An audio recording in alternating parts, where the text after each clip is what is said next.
Hello, welcome to Convos with Friends podcast, and it's me, your host, Michael Shoboale. And this podcast is just where we talk about career, lifestyle, fitness, business, everything that people are into, and just sit from time to time and have a discussion with friends about what they're doing and all of that.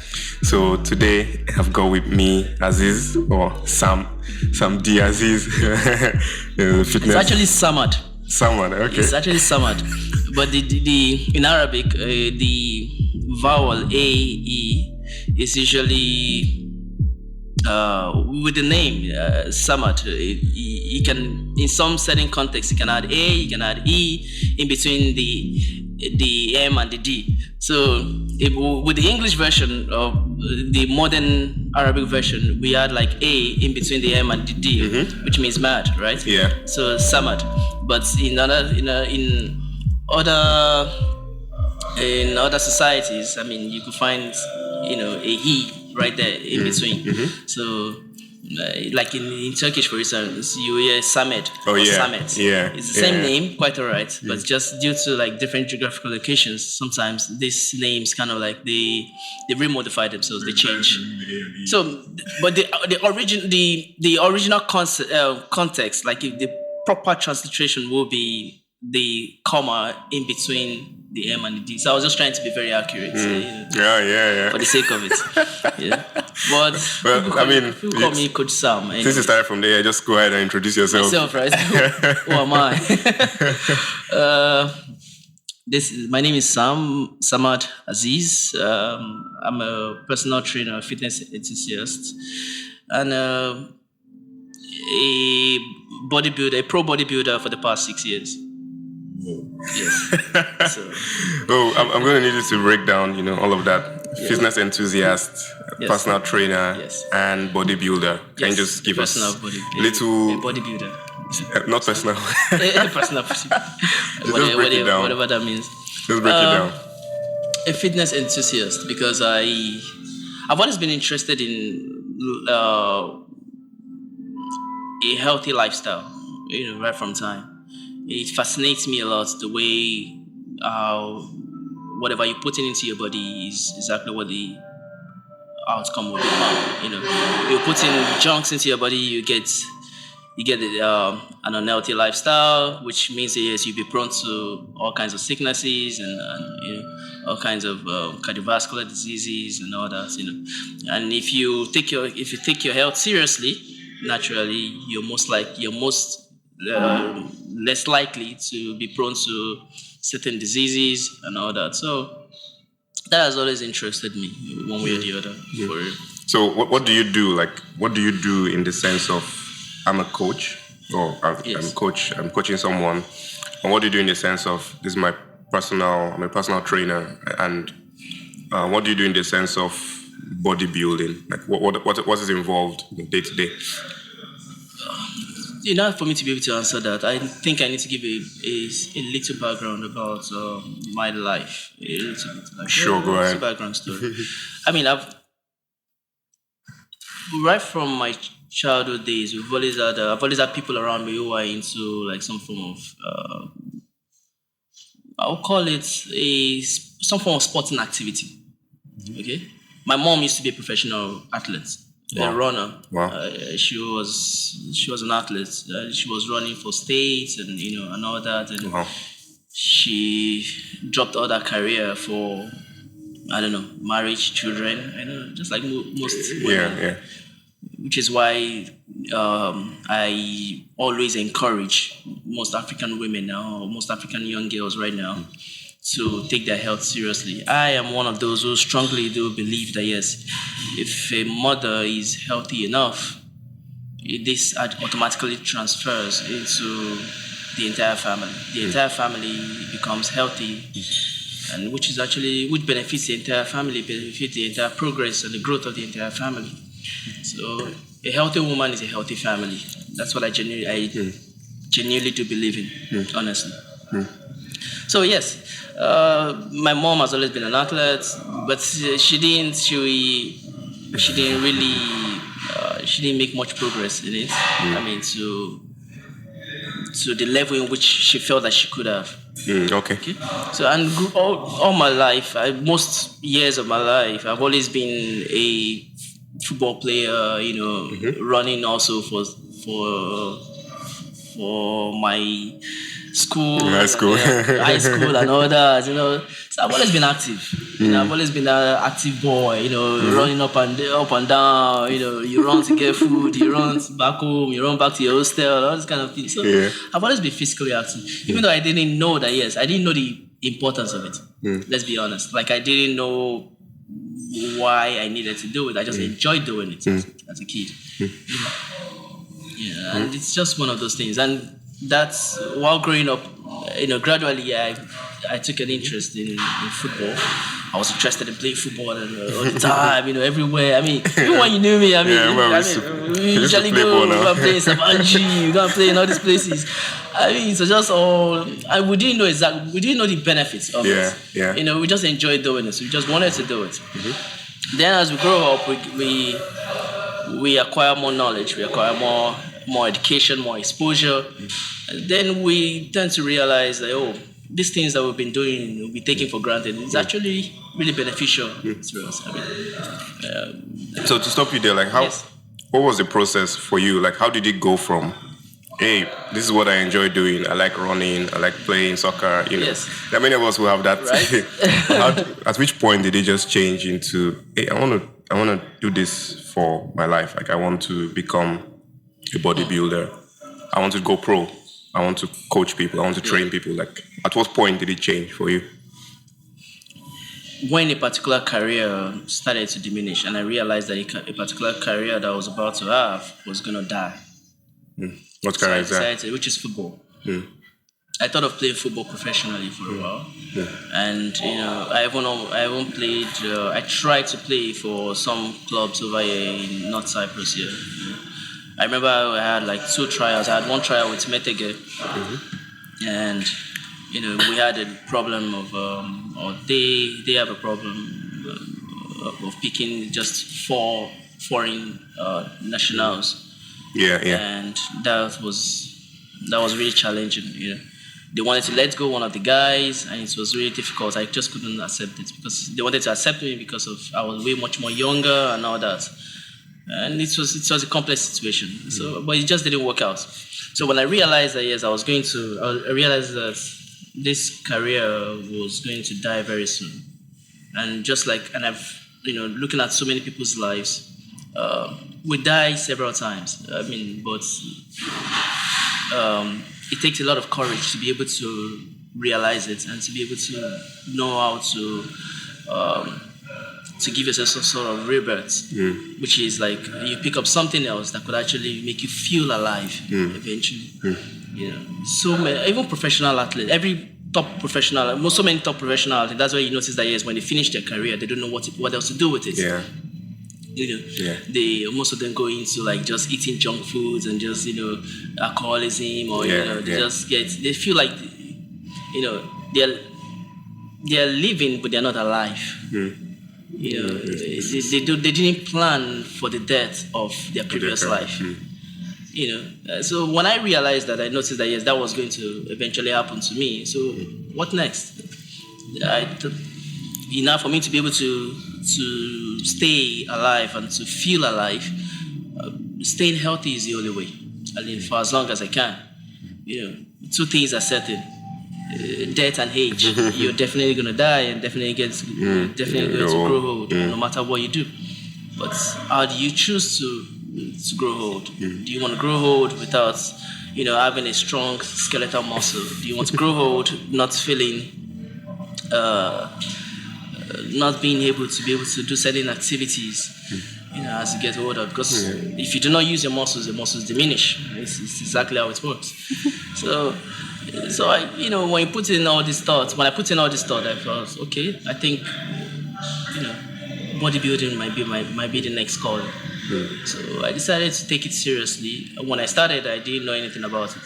I didn't know exactly what I was doing. I remember the very first day I stepped into the gym, I was like, oh, okay, there are weights here. I mean, I've seen people doing things.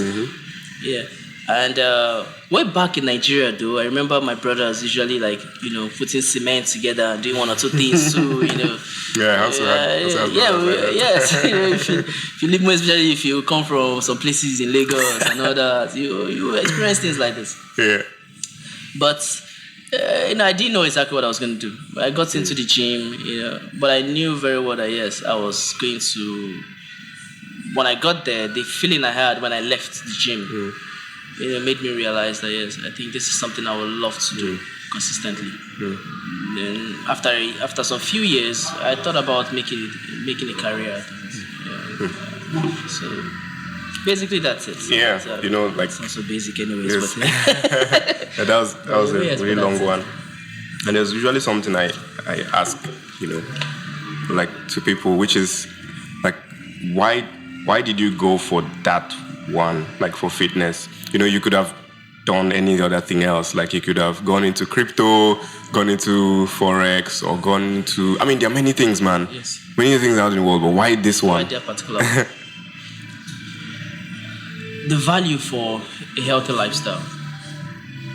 That's it. Yeah, I do prioritize being able to live a very healthy lifestyle. To live a life where, I think when it comes to you learning other things, nothing stops you from trying to learn other trades or other things. Yeah. But if you're healthy, you can only do that. I do genuinely believe that the only way you can do all that, the only way you can, go into crypto and with a sound mind, or go into any career whatsoever, is if you're healthy enough to be able to do it. So you need to be physically fit to be able to actually perform any of these activities. Okay? Yeah. So, and the only way to do that is by actually taking it on seriously. Yeah. So that was like just what was the drive? That was the drive. But, let me do this first. Then whatever happens later, then we'll take it from there. When you introduce yourself, you're very humble there, about being a bodybuilder. But you've actually won, in bodybuilding competitions. And like you say, you've been doing this for like 6 years now. Professionally, Professionally. So my question is like, what is now what's the drive to keep you from like going on? Because you've won it, you've done it all, you have the body now. What's keeping you going? There's usually a general misconception that yes, you having a nice physique is the same thing as you being healthy. I don't think that's. I don't think they're the same. Yes, you might have what is being called a nice aesthetic body and all that, which is presentable to the eyes and all that, but it doesn't necessarily mean that you are healthy enough. Health consists of so many things. It's not just you training with weights and running on the treadmill. It also has to do with a lot of things like nutrition and proper sleep. And you're not consuming certain things like excessive social media. And, wasting your time doing so many other things that would diminish your growth. Yeah. So it comprises of so many things actually. Over time, the more you go into this, you end up realizing that yes, there's always more to achieve. Okay. Most of my achievements as it's within North Cyprus. It's within. I've had international tournaments. I've been to WABA, which is a World Amateur Bodybuilding Association. I've represented these organizations. I've tried. I've done some of these things. Is good things, man.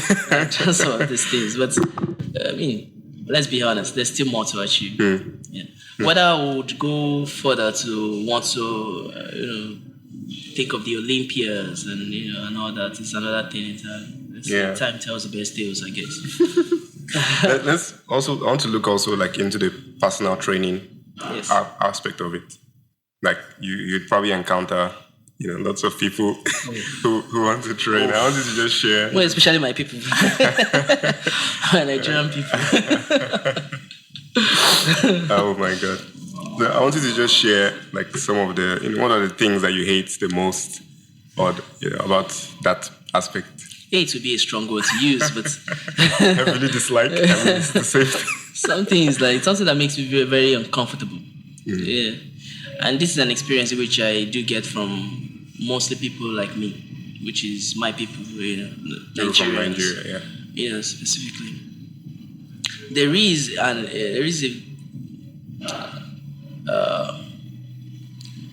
an astounding lack of respect and value for certain professions. There's this, I don't know, I wouldn't call it arrogance, but sometimes it's a little bit, I think it speaks from naivety from their end. People will do that. They just look at you and they just, no be that guy, he just a carry weight. That kind of thing, you hear it a lot. And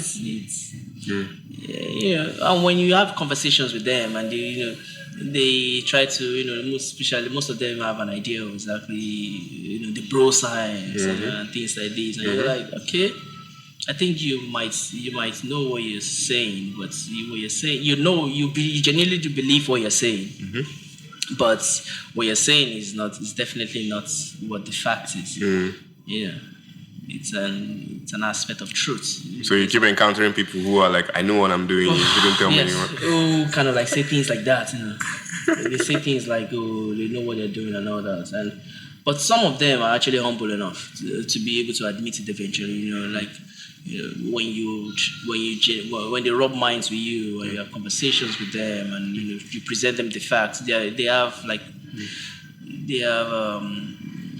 the courage to be able to admit that yes, I think I was wrong.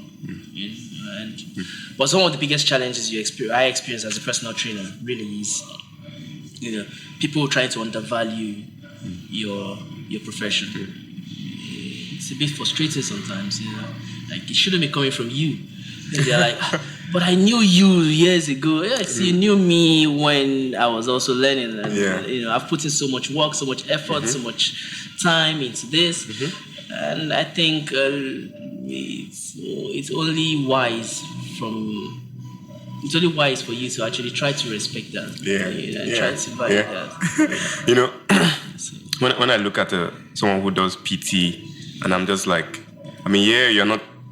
Of course, you're not being a medical doctor every day or something, but you actually have a direct, ability to influence someone's health, lifestyle, and probably change their mood, and that your little corner there. But I don't know if you ever realize it, or is that, can I be said to be like favorite thing that you?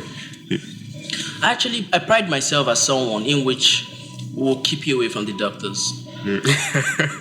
Yes, I pride my profession as one in which I'm the guy in which you meet that will keep you away from spending so much money at the hospital or in the hands of the doctors. So, well, you also cost money, right?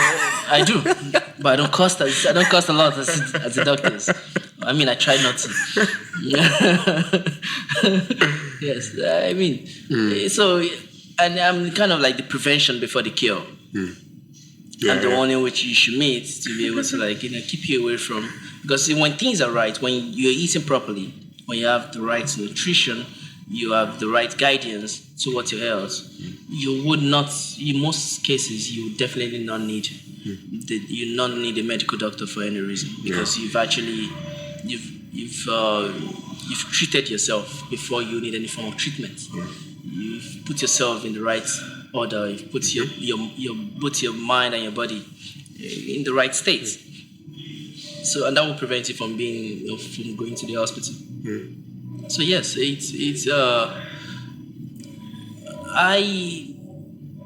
I feel that everybody, both male, female, regardless of who you are, regardless of whatever you are at this particular point in time, I think people should actually take their health seriously.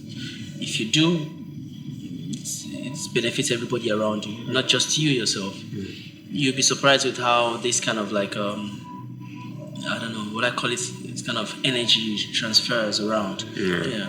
When if two guys, if you within a group of 5, if 2 of you are willing to actually like take your health seriously and follow some certain decent health, like drink water, as a man, you drink about 3 liters of water a day. You take your vitamins like vitamin D, zinc, magnesium. You eat healthy and all that. You'll be surprised with how after a while, the other remaining 3 guys will probably try to emulate you. When they see that you don't fall sick all the time, you don't complain of headaches, or you don't, you go to play football with them and they are looking so exhausted and jaded, and you just feel like, okay, this is good cardio. And you go home, and after a while, they would like to be like you. They will see you as a positive example. And these things transfers around, like this kind of what I call it energy, kind of like transfers around. Yeah, that's good. I also want to just talk a little bit about the bodybuilding experience, or the bodybuilding aspect. Yes. Like, are there some things you absolutely don't like about it, or is there something that you love about it? Just talk a little bit on that. Just like most professions, what I do not like about is the misconceptions and the misinformation that usually that comes with it. What do you mean by that? Firstly, most people believe that yes, if you're a bodybuilder, you just they assume bodybuilders to be the Olympia guys who they see on stage with G-strings and a lot of mass and all that. No, everybody who goes to the gym, who performs some form of weight training, and takes their health seriously by having a proper nutrition, is a bodybuilder. That's basically what bodybuilding is. Those who make a profession out of it, who make a career out of it, are those who are trying to participate in certain competitions and all that. But everybody can actually be a bodybuilder.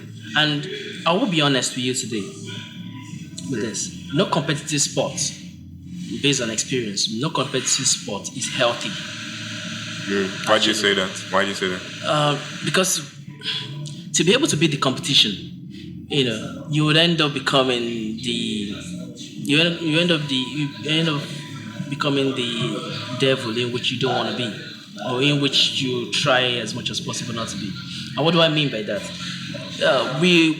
Most of us started bodybuilding, in order to be healthy and in order to be fit. But after a while, if you want to become a professional bodybuilder, going for competitions and all that, you end up realizing that yes, in most cases, most people end up going into end up using additional things, or steroids, hormonal steroids, and things like this. And these things are not healthy for you.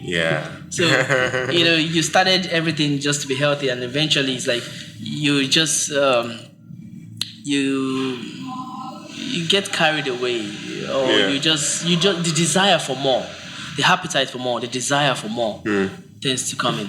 And when it comes to things like you trying to make it like going for a competition, or trying to be in a very competitive state. Okay, for instance, I'll just say by example. Okay, the competitions in which I've been to a men's physique, for instance. As at now, when this podcast is being held, I am men's physique champion for WABA. And for my category, actually, men's physique champion. And I could remember that yes, all my competitors were not natural. Natural simply implies that you have never used any form of extra jazz, as they call it. No steroids, no hormones, and all that. I'm purely natural. Okay. Of course, genetics might play a huge part in that, but a whole lot of hard work and dedication over the years also. No doubt about it. And you see most of these guys, and over time, you find out that yes, most of these guys who try to go for these competitions, this is supposed to be a healthy competition, a healthy competition. Yeah. But you find out that most of these guys are not as healthy as you might think. Okay, they have the muscle, they have the aesthetics and all that. But trust me, I once saw a guy collapse on stage. Whoa. At a particular competition. This is supposed to be an healthy. Although we present medical reports, we do all kinds of testing. They can be fake. All of that. We do all kinds of testing before a particular competition and all. But his body was just trying to give way on that particular day for whatever reason. So, I mean, this is exactly the kind of life this is exactly how the world is. Yeah. It's supposed to be a healthy competition, but not everybody is healthy. Wow, that's a beautiful insight into that world of bodybuilding and fitness and all of that. That's amazing, man. So, before we go, I want you to just give like an advice. Like, there are many people who want to go into fitness, like personal training or bodybuilding. They want to pursue it as a career or something that they want to do. Yes. Or just they just want to start somewhere, like into uplifting their body and all of that. I know they usually pay you to give PT advice, but can you just give like some advices that people can, implement? Start from the basics. It's always about that. And the basics are do weight training. And how do you do that? You go to the gym, you sign up for a gym membership, pay a personal trainer if you have to. If not, that was a plug right there. Okay. Consult someone who has an idea of exactly what they're doing. Weight training, a healthy diet, a diet that consists of more protein, less carbohydrates, healthy fats, and a decent amount of water and a good rest. And what constitutes a good rest? Good sleep. Yeah. It's always very, very important. It's an underrated quality to have. Like you having what it takes to be able to sleep properly. It's really, really important for us, for every human being. Yeah. So what advice would I give? It's better to, these are the basics, I don't try to do the most basic form of exercises are the most effective ones. The most basic form of exercises: shoulder press, lateral raise, dumbbell chest press, a deadlift. Compound training is like deadlifts, pull-ups. These things are really important. Just do the basics. Yeah. That's it. Let me stop you right there. If you want more, you need to contact him for more training and that. So I mean, just before you go, just give us your, how can people reach out to you and say, hey, I want to become a better person physically or train, or so how can people reach out to you? Just the most easiest way to reach out to each other nowadays is social media, right? Yeah. So you can give your social media, Instagram. Yes, Prince Aziiz. You can find me on Instagram, Prince Aziiz, or I don't know if it's a safe space to give your WhatsApp contact. No. I mean, if you ask what's used for business. I do, yes, sure, of course. Then go ahead. Yes, also, yes, my WhatsApp contact for business, of course, which is +90 533 8834 314. All right, 533-88314. 34314. 34314. Okay, I'll try to put that also in the description. This was great, really talking to you, man. I love what you're doing. I love how you've transformed your body.